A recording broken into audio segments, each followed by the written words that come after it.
As-tu la sensation qu'il faut toujours que tu en fasses plus pour mériter quelque chose?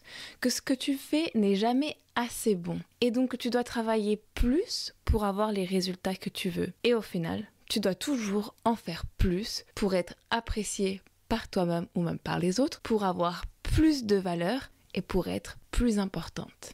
Moi aussi, j'ai été comme ça pendant un moment. Je donnais beaucoup. Je passais énormément de temps à travailler et je n'avais pas assez de bons résultats, selon moi.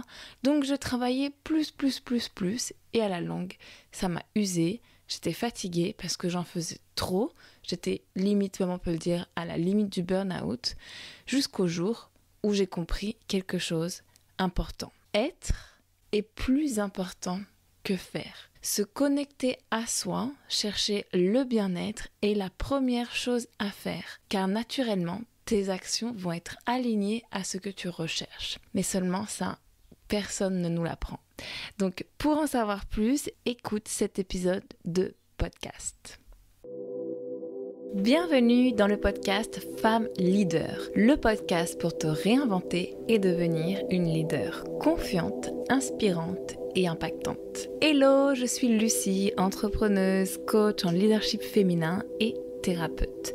J'aide les femmes ambitieuses, les coachs et les entrepreneurs à se reconnecter à elles, reprendre leur pouvoir intérieur, s'affirmer et prendre leur place. En 2017, j'ai tout quitté. Je suis partie vivre au Chili par amour et aussi pour me reconnecter avec mon être intérieur, qui je suis vraiment. J'ai donc vécu un long processus d'introspection à la recherche du bonheur, de ma mission de vie et de mon succès. J'ai donné naissance à mon premier business en espagnol dans le domaine de l'image, du bien-être et du coaching. Et aujourd'hui, j'aimerais partager avec toi tout ce que j'ai appris dans cette merveilleuse aventure. Dans ce podcast et dans mes programmes, je te coach pour devenir une femme confiante, inspirante et successful qui impacte les autres grâce à sa lumière intérieure et sa communication. Tu peux dès maintenant télécharger le guide gratuit « Les 4 secrets du leadership féminin » pour commencer à transformer ta vie. Alors prépare-toi pour cette nouvelle aventure que l'on commence ensemble.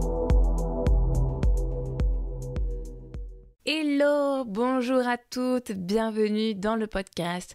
Je suis très heureuse de te retrouver ici après ce petit moment, ces semaines, ces mois-même d'absence.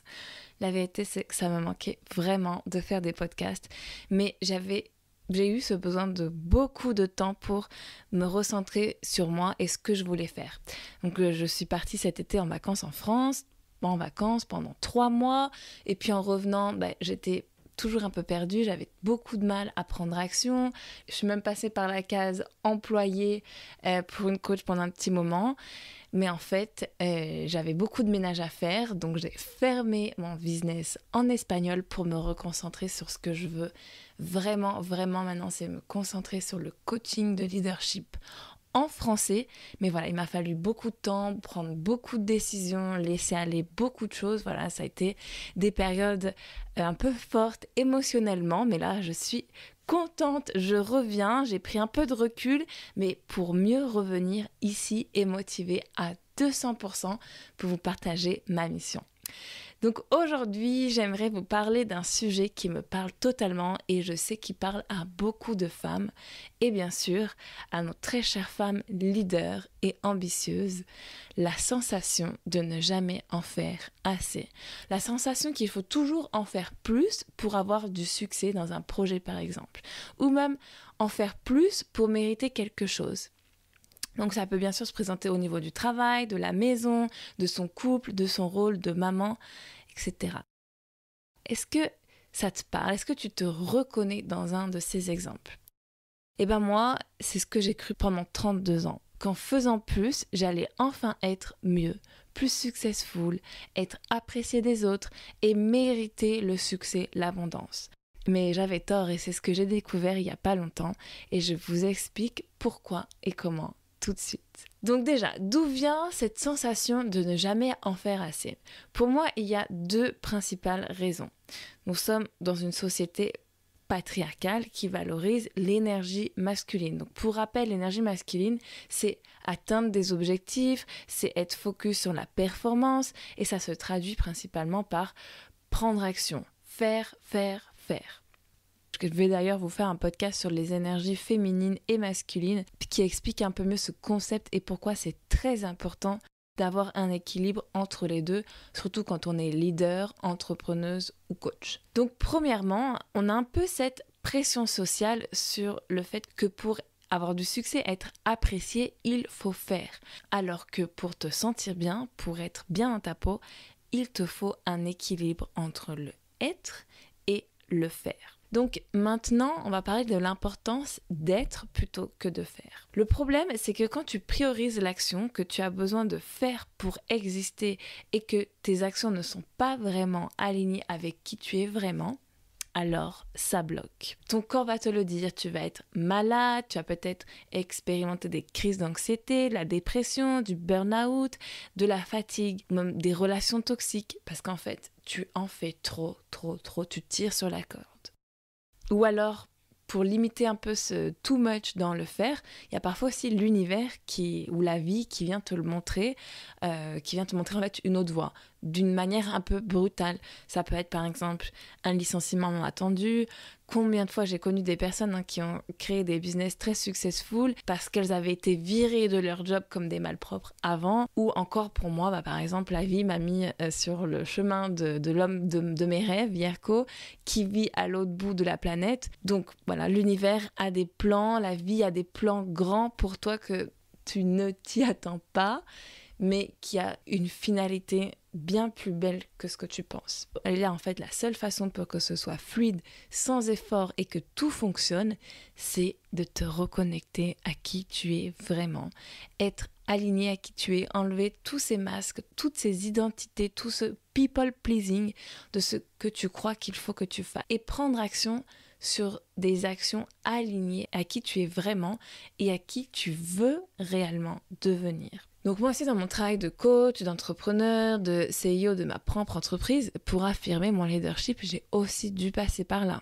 Je le dis souvent, l'entrepreneuriat c'est génial parce que ça te permet d'évoluer. En fait, c'est un outil de développement personnel formidable. Et justement, ça te permet aussi d'aller très vite et de te rendre compte rapidement de ce qu'il faut que tu libères pour te reconnecter à toi et ta véritable mission, à tes valeurs. Donc ce qui bloque, généralement, ce sont des choses qui viennent de ton enfance, de ta petite enfance, ou encore de ce que tu as reçu dans les gènes, ou même de vie antérieure si tu y crois. Parce qu'un business ou un travail aligné, c'est un business, une carrière qui te rend heureuse, où tu gagnes facilement de l'argent sans avoir l'impression de travailler. En fait, c'est quand ton travail, c'est ta mission et que ça te permet d'évoluer comme personne toi aussi. Donc ce qu'il faut faire, simplement avoir le courage d'être qui tu es, de montrer qui tu es et de briller seulement en étant toi. Et là tu vas me dire, ok, mais comment est-ce que je fais concrètement pour être moi ? Eh bien, trouve comment être bien. Cherche des sensations de bien-être. Sois avec les personnes avec qui tu veux être, habille-toi comme tu veux être. Fais plus de tâches que tu aimes faire. Fais plus d'activités qui te font te sentir bien, simplement. Et pourquoi c'est tellement dur d'être toi-même ? Premièrement, parce que quand on était petite, on nous a jamais appris à être qui on est. Pourquoi ? Parce que nos parents, nos professeurs, tout le monde en fait nous a enseigné à leur faire plaisir, mais pas à nous faire plaisir à nous. Il y a un certain conditionnement qui fait qu'on pense on va me juger et me critiquer si je ne fais pas, donc je fais.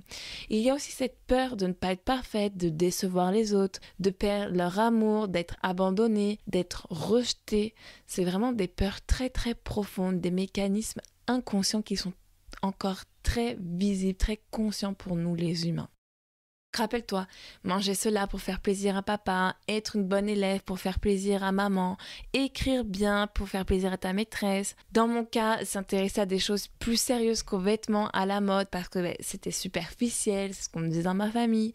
Donc, On a été conditionné comme ça, on a été conditionné depuis petit à faire plaisir aux autres pour être accepté, pour être aimé. Parce que nous sommes des êtres sociaux, on a besoin de relations avec les autres, on a besoin de se sentir apprécié des autres. Et surtout, la peur d'être rejeté est tellement forte. En fait, avant, pour vous expliquer un peu d'où vient cette peur d'être rejeté, avant quand on vivait encore dans des tribus, quand on vivait dans la forêt, on ne pouvait pas vivre tout seul. Donc on devait vraiment être accepté de la tribu, on devait vraiment être accepté des autres parce que sinon le rejet, ça voulait dire la mort. On ne pouvait pas vivre tout seul dans la forêt, on avait besoin d'être en communauté, d'être en tribu. Et ça, c'est encore très, très ancré dans notre cerveau. Donc on a été conditionné comme ça, on a été conditionné depuis petit à faire plaisir aux autres pour être accepté et aimé. Alors bon, il est encore un peu toujours présent, mais je fais beaucoup de travail pour le libérer.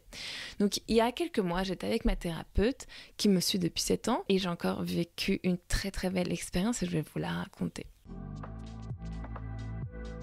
J'interromps mon propre podcast pour vous rappeler que vous pouvez accéder à mon workshop sur le leadership féminin. 4 étapes pour renforcer ta confiance, booster ta visibilité et prendre ta place. Nous allons pratiquer ensemble des techniques de thérapie et de coaching PNL très puissantes pour te libérer de tout ce qui ne te sert plus, te réaligner à qui tu es et avoir le courage d'accomplir ta mission de vie. Il y a aussi cette partie sur le personal branding pour communiquer plus clairement qui tu es et ce que tu offres. Cela va te permettre d'affirmer ta place de leader sans effort, développer plus de charisme, booster ta confiance en toi et attirer facilement ce qui est vraiment fait pour toi et ce qui te rend heureuse. Le lien pour t'inscrire est dans les notes du podcast. Donc, je la questionnais, ma thérapeute, encore une fois, parce que j'avais des doutes sur ma mission, sur mon business. J'avais besoin d'être sûre que le leadership féminin était vraiment aligné à qui je suis maintenant. Et là, donc on a fait une petite technique et je me suis vue enfant, à mes 5 ans, dans la cour de récré de ma nouvelle école. Et il y avait 2 filles avec qui je me sentais bien, j'avais un bon feeling naturel. Donc c'était des filles, je me disais ça pouvait être mes copines.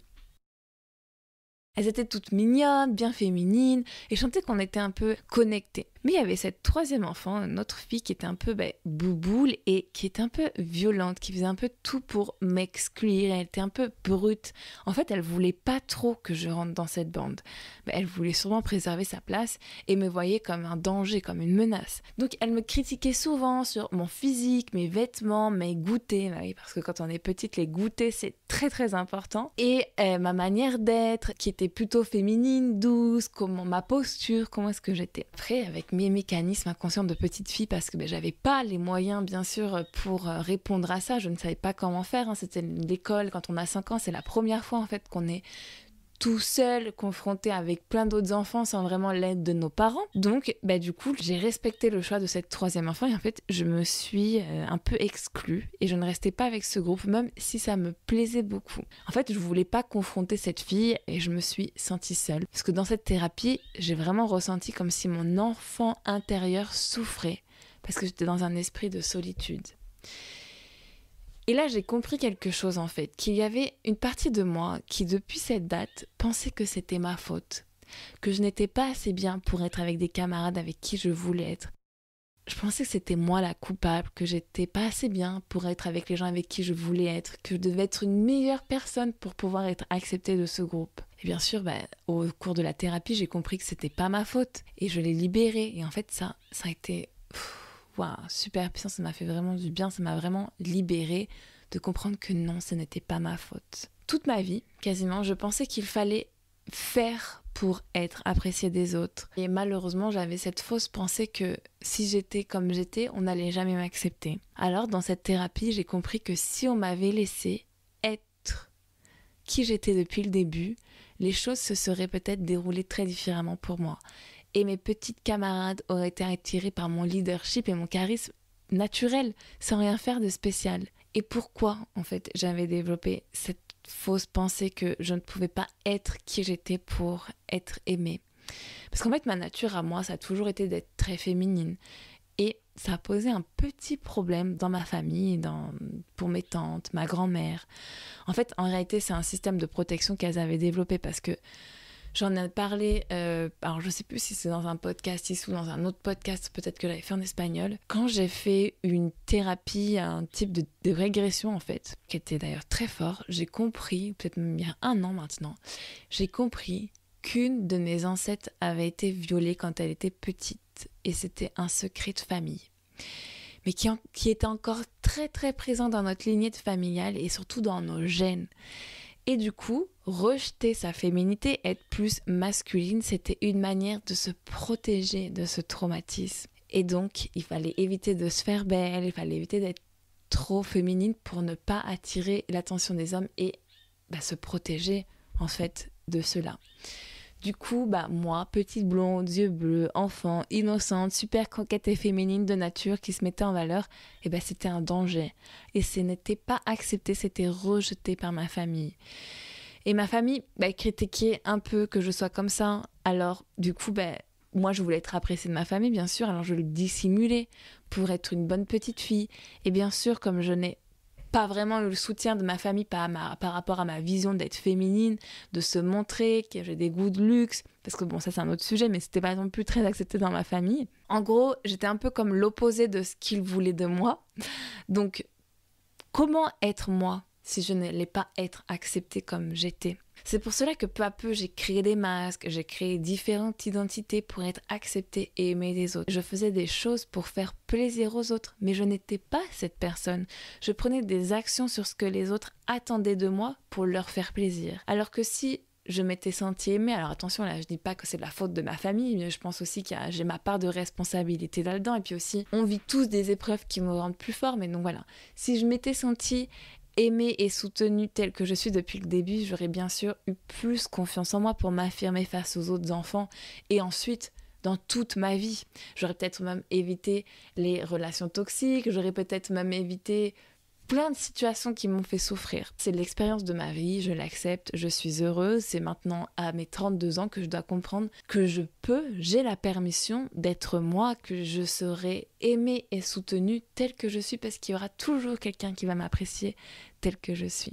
Et de toute façon, comme je dis, cette souffrance, c'est tout à fait normal, hein, on a toutes des souffrances, c'est l'expérience de la vie, c'est la faute de personne, surtout pas la tienne, surtout pas la mienne, surtout pas celle de ta famille.